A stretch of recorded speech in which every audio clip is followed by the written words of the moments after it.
All right. Well, um, I think I'll go ahead and get started. Sounds good. I'll throw it over to you whenever you're ready. All right. I do have a small presentation that I put together. Today we are working on paper mache and talking about some of the methods that we consider crafty now, but were really essential through history when we first started creating and making things. And sorry, I'm out of breath. I had to let my big puppy out, so catching my breath as I go.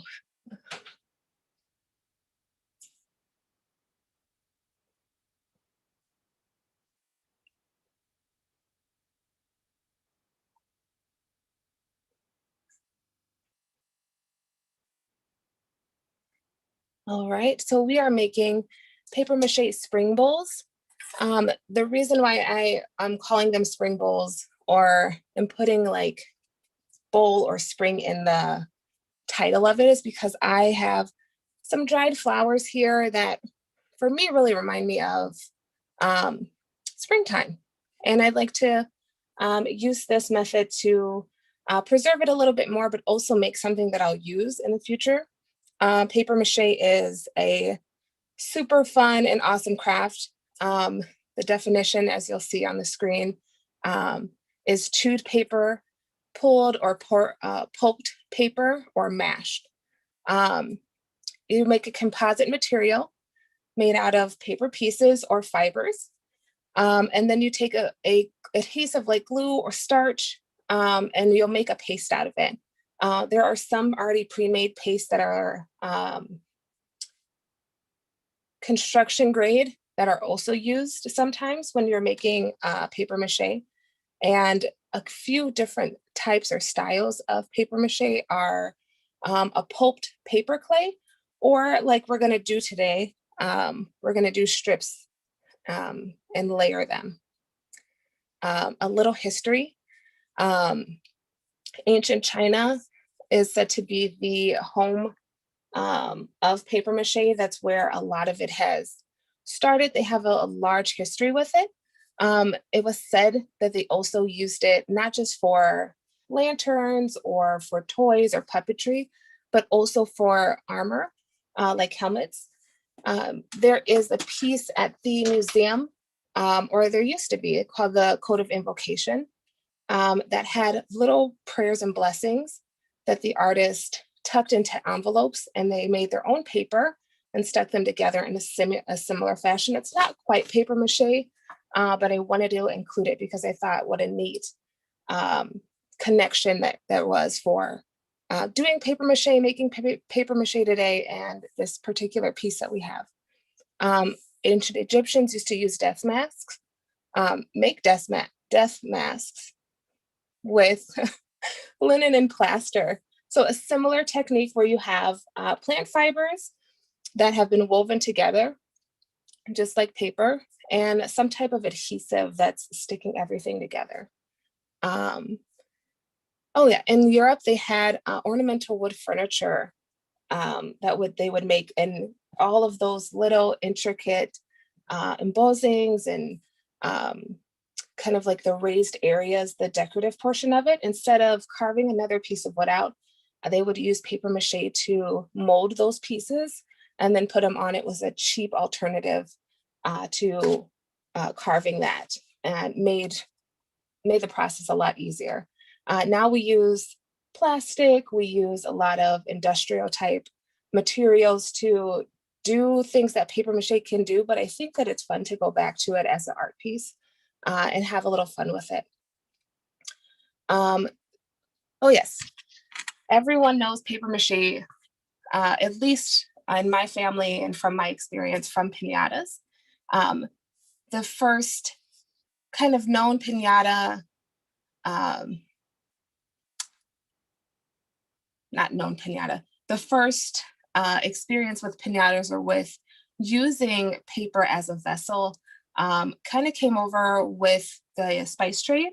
And in the 14th century, using paper as a piñata instead of the clay pot began to travel from Italy to Spain in the 14th century, which I also thought was really, really awesome and cool.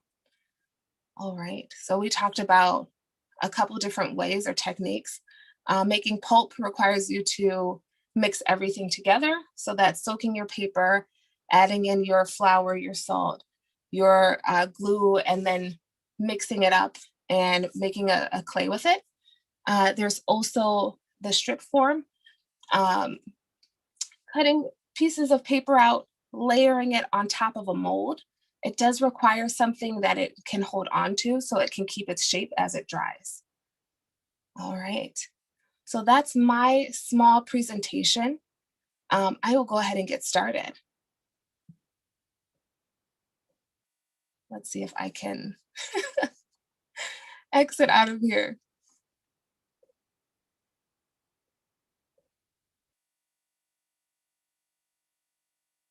All right.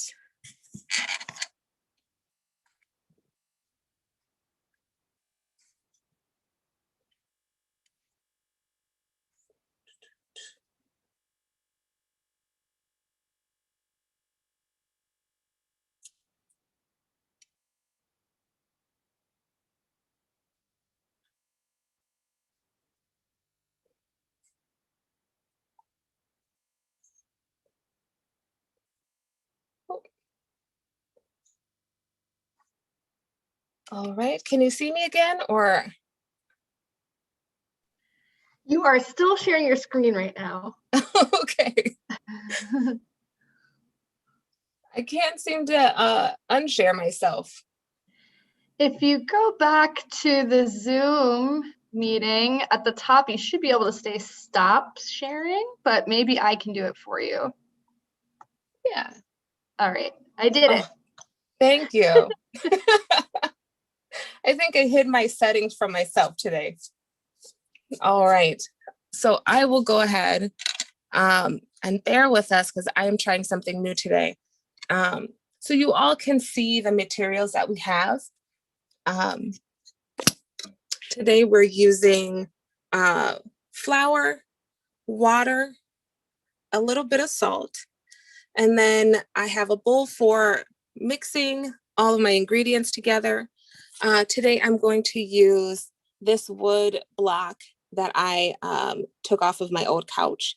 I really like the shape of it. And I'll show you how to prepare this so that your paper mache doesn't stick to it. I have water here, and then I have some dried flowers and some yarn. So I'm going to use all of these today to get my paper mache started. So I'm going to put you back on here.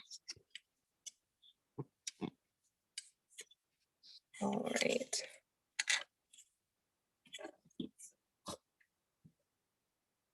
So when you're doing paper mache, and if you're just joining us, I'm going over the ingredients now and kind of the ratios. I have about a cup of flour in here. And then roughly a cup of water. And you want this to be the consistency of like a pancake batter. So I start with a little bit and then I'll add more as I go just to wet it up, just in case. I don't need that much. Depending on the day, sometimes the measurements can be off.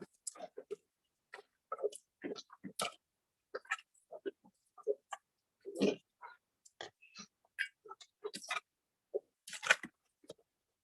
want it to be as smooth as possible, but sometimes that's hard to do with paste like this. I'm using a fork, but sometimes people like to use whisks. It's a little thick, so I'm going to add the rest of that water in. And even though we want it to be a pancake batter, you also want it to be able to pour.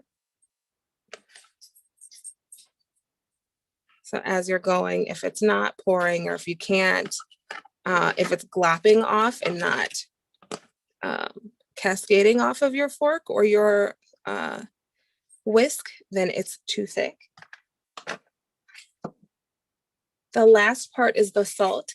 The salt is optional, but I find if you're going to keep this for a while and try to dry it, it's best to add the salt because it keeps it from molding. It helps to stop the certain bacteria from growing in this project because we are using food grade flour and just regular water. You don't want to invite pests in.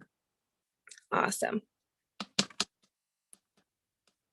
So there's another mixture that you can make that mixes any type of a glue and water. It's a similar process where you dump your glue in, you add your water in, and then you'll mix it up. It does make it a little flimsier. This one is this mixture or this recipe.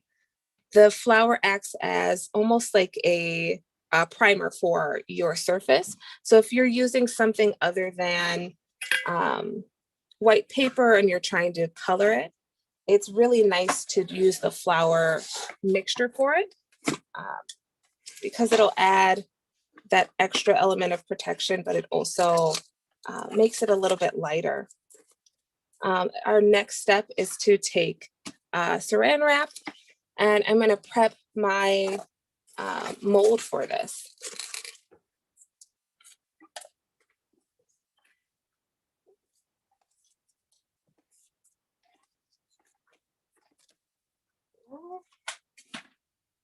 So with this, I'm just going to pull it around. I'm actually going to tuck this under, and this piece of saran wrap will help to protect the wood, but also when I'm trying to unmold this after it's dry, it'll be much easier to take off because I have a little kind of handle or a little leverage to pull from as I go. So I have a few options for your paper. I have regular printer paper here. With our printer paper, I'm going to make strips. I like to do 1-inch strips or kind of eyeball it for certain projects. They don't have to be even. The fun part about paper mache is that you can just tear these up. I do tend to like to cut to make things more uniformed, but sometimes the best laid plans don't always pan out.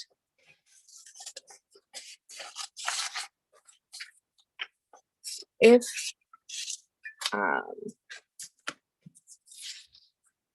you don't want to use the printer paper, or if you're looking for something with a little more texture, you can also use paper towels or toilet paper. I'm sure we all have a lot of that, or at least know some people who have a lot of it. Paper towels have a very fun texture on it. Sometimes you'll get a different brand and they'll have different decorations and imprints on it. As you're doing the paper mache, they will keep that texture piece on it as you go. I'll do a little bit with this and a little bit with the printer paper and show you all. Since we are in the beginning parts of spring, I think this is a very fun piece to kind of experiment with and work on. The same materials can be used to make things other than bowls or armor, if you're doing armor. A lot of people make castles and they do a lot of figures and puppetry still with this method, which I think is really kind of cool and awesome.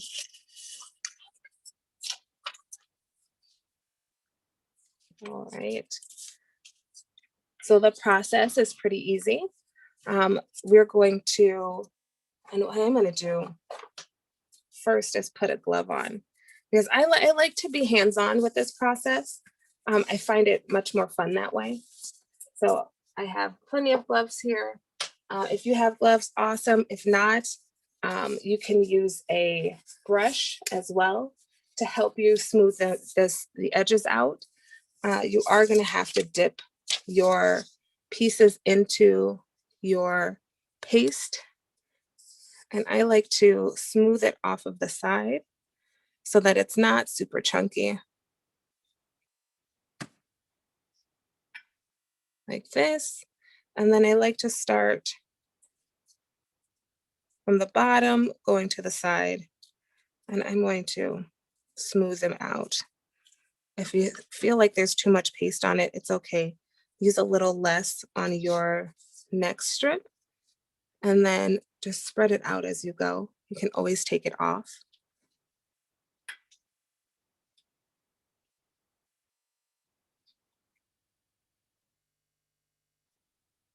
And for anyone who's just joining, we are making paper mache bowls. I'm in a crisscross just a little bit just to get it started because I am doing a bowl. I have seen people use a lot of different methods to make a certain shape or style. Um, I've seen people roll their paper up and make very intricate small details. It's okay if your paper rips. It's okay if it doesn't lay flat or the area seems to be um, too saturated. So we're gonna layer as much as we can. I like to see too how well the paper forms. So sometimes I like to leave gaps when I'm making these particular types of bowls. So both sides with our pancake batter. You'll notice too that your hands will start to become sticky. Um, and if you are doing this without gloves, it's okay to take a break and wash your hands and come back to it. It takes a while for it to dry.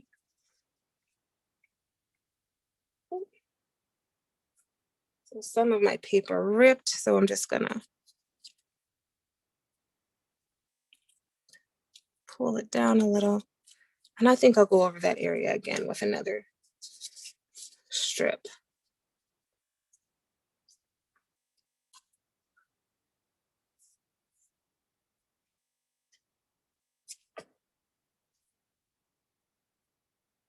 You can also use the side of the bowl if you don't want to use your fingers. That helps out too. There we are. Remember, if you're going over an area, you are adding another layer on.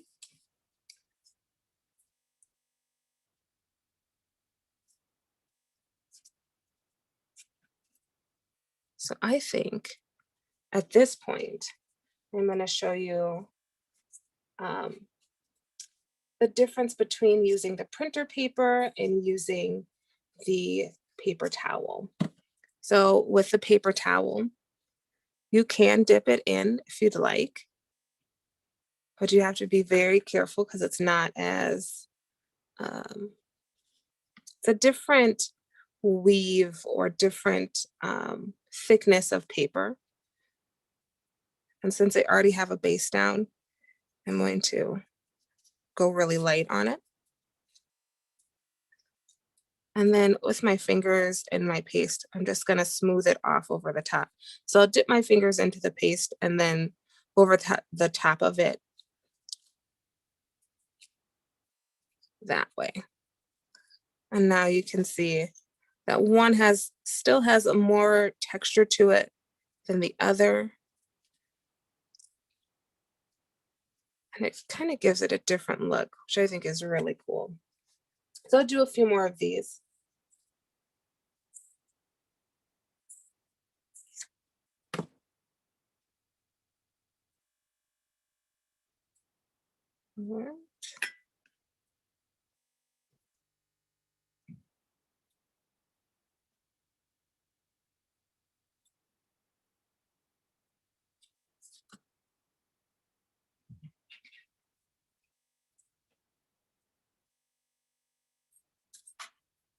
Here we are.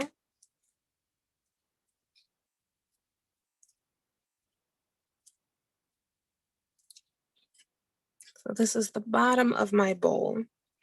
So I'm going to start working on the sides a little bit more. And since I'm using flowers and I'm using yarn today, I'm going to go ahead and begin to build up some layers with my yarn. I have bright red yarn today. I think I want to put a little bit around this side. And you'll see it start to stick because we already have a base down on our paper. I'm going to go around one more time and see if it adds a little different decoration to it. There's no wrong way to form these as long as it is to your liking.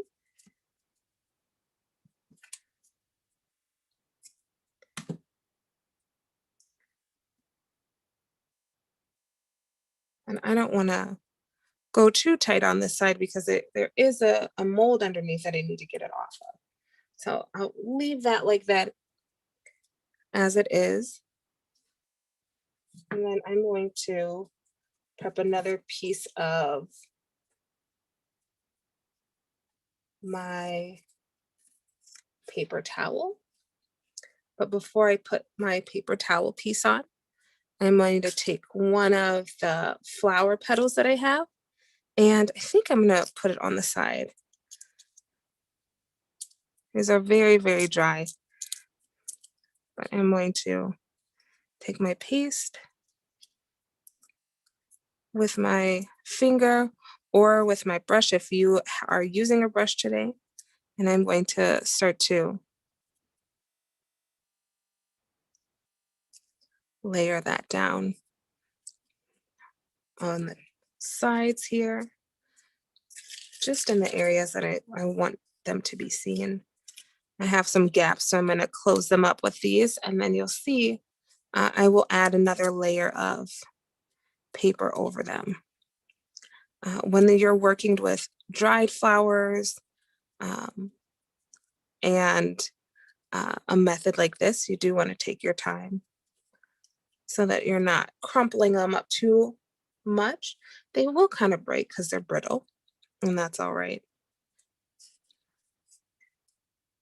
All right, so I'll start with those two.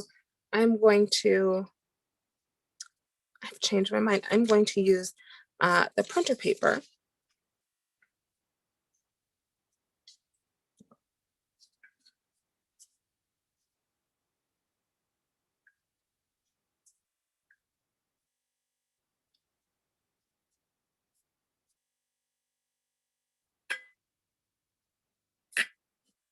And I'm going to take this, and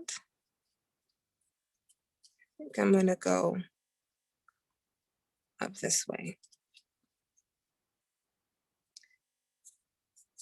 I'm going to cut there because the base of it, this top part, that'll be the base of our bowl, is really thick already. I don't want to add another layer to it. So I'm going to keep making small adjustments and using small layers. There we are. And it does cover up my red string, but it shows through just a little bit. Put this part on the other side, and I will show you. You'll start to see that flower. You can still see through the paper, but now it's covered and it's not going to fall off. But I can also manipulate the paper mache around it, so the strips of paper around it. It's okay if it looks a little chunky on the outside. When you're finished, you can either leave it as is and paint over it, or you can sand it down before you do any other like treating of it. If you're wanting to use it outdoors, you'll use some type of a Mod Podge or a sealant to do that. If you don't want to have the extra textured parts of it, this is really easy to shape up and make. I guess, a little more uniformed or clean in that way. So I'm going to cover my next flower up using the printer paper. I have done this project with old letters, with old homework. I have also, back when I lived with my grandparents, used this with my grandfather's old newspapers, because he used to have a ridiculous amount of newspapers. It's a good way to recycle old materials, flowers, bills sometime. You think those little reminders that become annoyances can become a piece of artwork.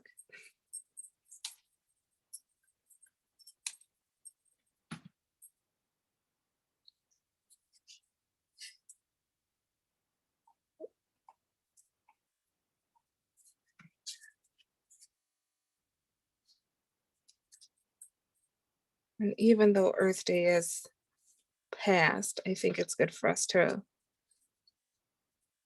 think of ways that we can incorporate our own types of recycling into our everyday life. So I have two. As you go, you'll notice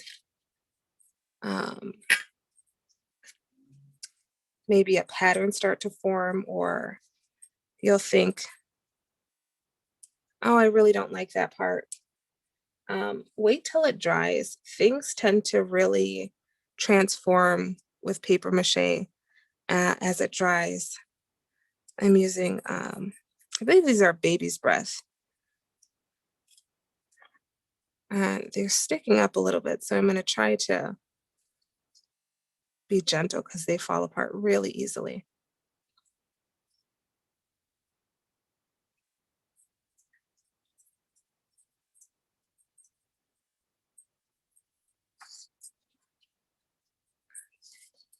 But the process should be the same. We're kind of sticking these down.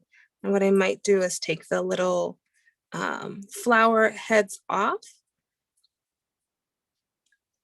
and lay the stems down separate, but it looks like it's doing it now. As you reintroduce moisture to flowers or to anything, it tends to become a little bit more pliable. So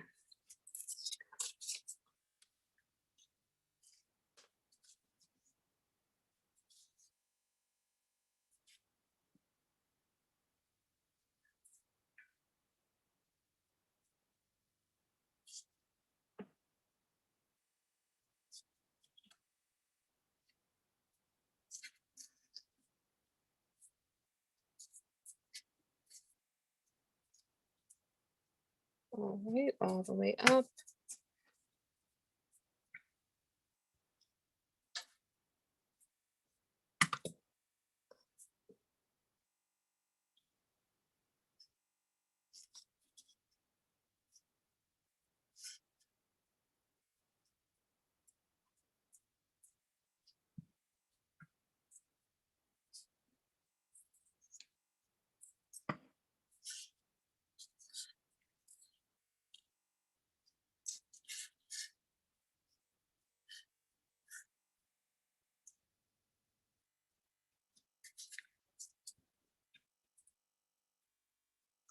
So I'm not going to do too many layers when I'm using the flowers for the paper mache, just because I want to see the flowers through the through its form, through the pot or through the bowl that I'm making as the light shines. So I'm going to try to make these layers as thin as possible without sacrificing the sturdiness of it. If you use too many layers, it can take a very long time to dry. If you don't use enough layers, it can be very flimsy, and whatever your intention was, whether you were trying to put something inside of it or use it for a certain purpose, or even create a puppet or a sculpture with it, it could just fall apart on you. It would be unfortunate.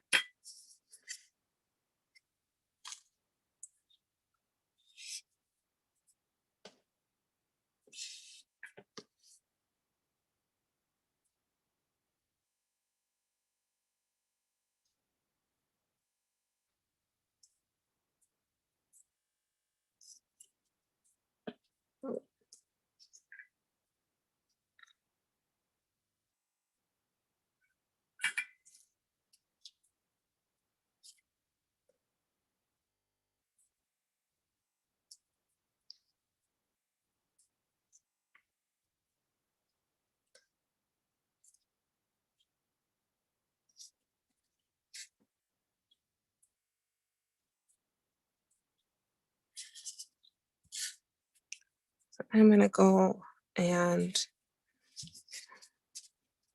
smooth this out a little bit. I kind of like that there's um, a difference in height on some of the sides, but I think I want to cover up most of my gaps. So I'm gonna kind of patch it up as I go.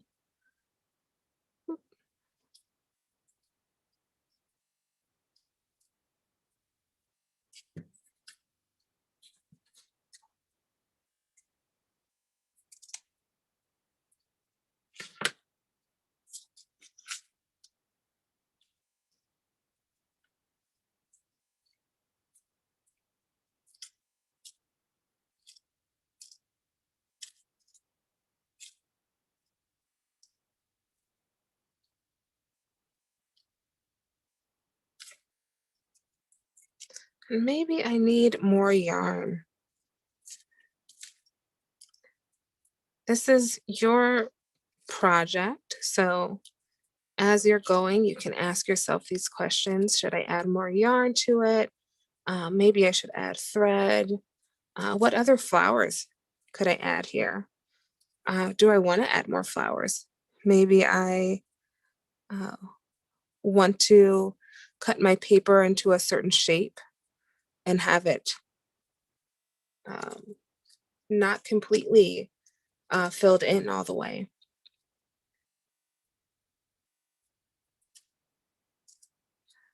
I think I'm about done with this particular piece. You will want to put it in an area that it can dry. I like to put it into sunny spaces just because I don't want it to mold or to kind of start to ferment. A fermented paper mache pot or bowl would be very tragic if you've done all of this work to create something. Take into consideration too that it might start to leak or drip a little bit.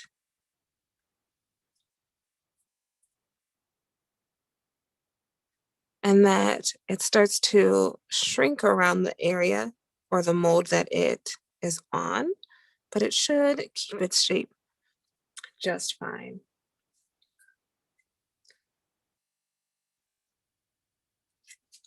All right, so reaching the end here, do we have any questions or comments at all?